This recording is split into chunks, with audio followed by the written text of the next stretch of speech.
मी चाललोय आज स्वप्ननगरी मुंबईला आणि मी माझ्या आयुष्यात पहिल्यांदाच चाललो आहे। मी मुंबईविषयी भरपूर गोष्टी ऐकून आहे, जसं की मुंबईमध्ये खूप जास्त गर्दी असते बुवा आणि आमचे सर सांगायचे मुंबईत लोक चालत नाही तर पळतात बुवा। अशा वेगवेगळ्या गोष्टी मी मुंबईविषयी ऐकून आहे आणि मुंबईला मी रात्रीच्या प्रवासाला निघालो ट्रेननी। सकाळी सकाळी ठाणे स्टेशनला पोहोचलो आणि बघा हा नजारा किती छान दिसतो आहे आणि मला खूप आतुरता लागली आहे की मुंबई कशी असेल, काय असेल, तिथे लोक कसे चालत असतील, या सगळ्या गोष्टींची मनात खरंच उत्सुकता होती। आणि त्यानंतर आम्ही मेट्रो स्टेशनवर उतरलोय का, कारण की ठाणे स्टेशनवर मेट्रो स्टेशन उतरलो आणि तिथून मेट्रो पकडून दिघागाव या स्टेशनवर आम्ही पोहोचलो। रिझन असं त्यामागचं की तिथे बाजूलाच आमचा मित्र राहत होता आणि आम्हाला घ्यायला बोलवलं होतं। मेट्रोमध्ये लोक बघत होतो, मेट्रोचा तो आवाज जो टीव्हीत दाखवला जातो तो ऐकत होतो, मजा येत होती। आणि तेवढ्यात आमचा मित्र आम्हाला घ्यायला आला। आम्ही त्याच्या मोटरसायकलवर त्याच्या रूमकडे निघालो आणि मी आजूबाजूला बघत होतो की बुवा इथे लोक काय करताय, कसं करताय, इथले वाहनं कसे चालताय, सगळीकडे माझं लक्ष चाललं होतं। कारण की मला खरंच मनातून उत्सुकता होती की मुंबई कशी आहे, लहानपणापासून प्रश्न होता आणि आज मी मुंबईत पोहोचलो होतो त्यामुळे। आणि इथल्या गल्ल्यांविषयी मी खूप ऐकून होतो। त्यावेळेस मित्र ज्यावेळेस त्याच्या रूमवर घेऊन गेला त्यावेळेस मी गल्ल्या बघितल्या, खरंच खूप छोट्या छोट्या येथील गल्ल्या आहेत बघा। आणि रूमवर जायला रस्ता बघा त्याचा कसा होता, अरे बाप रे बाप, म्हणलं हे कसं आहे बुवा। हे मी आता वरतून म्हणजे फ्रेश होऊन आंघोळ वगैरे करून ज्यावेळेस आम्ही खाली उतरायला लागलो त्यावेळेस मी व्हिडिओ रेकॉर्ड केला। बघा किती छोटीशी जागा आहे आणि या छोट्याशा जागेतूनच आम्हाला वरती जावं लागतंय, खाली यावं लागतंय। त्यानंतर मित्राची गाडी दिली, सोबतच त्याचा एक मित्र दिला की बुवा यांना जिथे जायचंय तिथे घेऊन जा म्हणे। आणि मग आम्ही आमच्या पुढच्या प्रवासाला निघालो। पुढच्या प्रवासाला म्हणजे काय की मला ऑफिस निमित्त इन्कम टॅक्स ऑफिसला जाणं होतं आणि त्यासाठी त्या मित्राला आम्ही म्हणालो की तू आता तुझ्या पद्धतीने जसं नेता येईल तसं घेऊन जा, फक्त आम्हाला जास्त गर्दीत अटकू नको। गर्दीत अटकलं तर कधी अटकलं चालेल की बुवा जेव्हा केव्हा आपलं काम हवं होईल त्यानंतर आपण गर्दीत अटकलो तरीही काही प्रॉब्लेम नाही।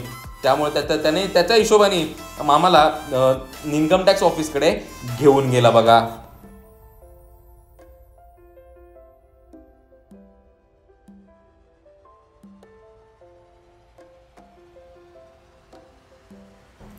त्यानंतर आम्ही इन्कम टॅक्स ऑफिसला पोहोचलो, आमची सर्व कामे करून घेतली तिथली आणि तिथे 2-4 मस्तपैकी फोटो वगैरे काढले आणि परत आम्ही आमच्या रूमकडे निघालो। कारण की आम्हाला खूप जास्त आता भुका लागल्या होत्या, परंतु रस्त्याने चालत असताना मी आजूबाजूला बघत होतो की बुवा येथीलच फिल्म स्टार इथून जात असतील वगैरे वगैरे सगळ्या गोष्टी माझ्या डोक्यात चालू होत्या। आणि तेवढ्यात मला हा सीन दिसला बघा ना, चित्रपटामध्ये दाखवलं जात होतं की मुंबईचा रोडचं शूटिंग दाखवता बऱ्याचदा किंवा मोठ्या सिटीची शूटिंग दाखवता बघा हॉलिवूड मूव्हींमध्ये। मी गाडी बसेल असताना मुंबईला फील करत होतो आणि आठवत होतो की इथे किती गरीब लोक आले आहेत आणि त्यांच्या स्वप्नांना त्यांनी साकार केलं आहे या स्वप्ननगरीमध्ये येऊन, ते सगळं आठवत होतो। असं आठवताच आपण आपल्या रूमपाशी पोहोचलो बघा। आणि रूमपाशी पोहोचल्यानंतर बघतो तर काय गल्लीबोळ्यांमधून आल्यानंतर की अरे बाप रे बाप, हे बघा ना किती म्हणजे इतुशी जागा आहे आणि वरती चढायचं म्हणल्यावर संघर्ष करावा लागतोय। आणि मला खरंच म्हणजे परेशानी होत होती वरती चढायला। मी जेव्हा घरी असायचो मी म्हणायचो एवढी जागा असली पाहिजे, तेवढी जागा असली पाहिजे। इथं आल्यावर लक्षात आले की लोक किती कंजेस्टेड एरियामध्ये राहतात, ते म्हणजे स्वतःचे स्वप्न पूर्ण करण्यासाठी ते किती छोट्या घरांमध्ये वगैरे राहतात। मला माझ्या घरात जे छोटंसं वाटत होतं ते आता छोटंसं वाटत नाहीये, कारण की हे घर बघितल्यानंतर मला असं वाटतं की माझं घर खूप मोठं आहे। आणि त्यानंतर आम्ही रूममध्ये आलो, फ्रेश वगैरे झालो, मित्राने मस्तपैकी जेवण बनवलं आणि आम्ही पोट भरून जेवण केलं आणि त्यानंतर आम्ही वापस निघालो बघा। आणि वापस निघताना मित्राने शूटिंग घेतली। लिटरली मी त्या जागेमधून खाली उतरत असताना दोन्हीकडून घासत होतो, मी तिथे फसत होतो पायऱ्यांवरून खाली उतरताना। मला खरंच कमाल वाटते लोकांची एवढ्या छोट्याशा जाग्यात रोज जाणं येणं करणं। त्यांना सवय झाली असेल एखाद्या वेळेस म्हणून त्यांना याचं काही वाटत नसेल, पण खरंच लोक स्वप्न पूर्ण करण्यासाठी कोणत्याही थराला जाऊ शकतात हे याच्यावरून लक्षात येतं। आणि ह्या गल्ल्याबोळांमधून बाहेर आपल्याला आमचा मित्र काढत होता, तो म्हणत होता अरे हे तर काहीच नाही, या वसाहतीला अवॉर्ड भेटलाय की मोकळी आहे आणि स्वच्छ आहे म्हणून, जर तू आतमध्ये गेला ना तू परेशान होऊन जाशील म्हणे, इतकी बारीक जागा आहेत जाण्या येण्यासाठी। आणि त्यांनी आम्हाला शॉर्टकटमधून गल्ल्याबोळ्यांमधून काढून ज्या गोष्टी गल्ल्या आम्हालाही कधी लक्षात राहणार नाही अशा शॉर्टकट गल्ल्यांमधून आम्हाला त्यांनी बाहेर काढलं बघा।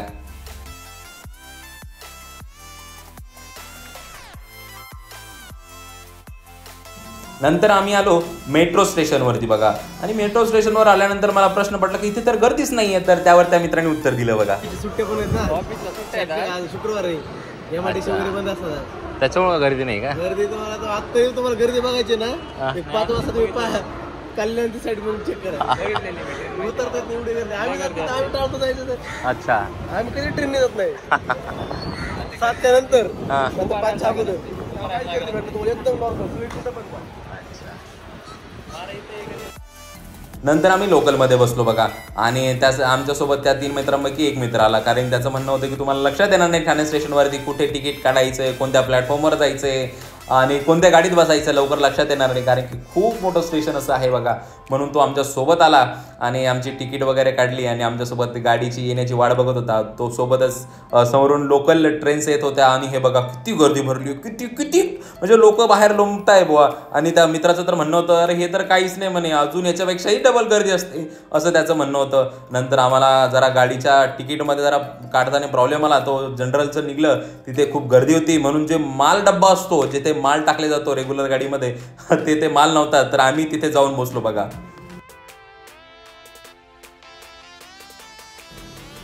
आणि रात्री पोहोचायला खूप उशीर झाला.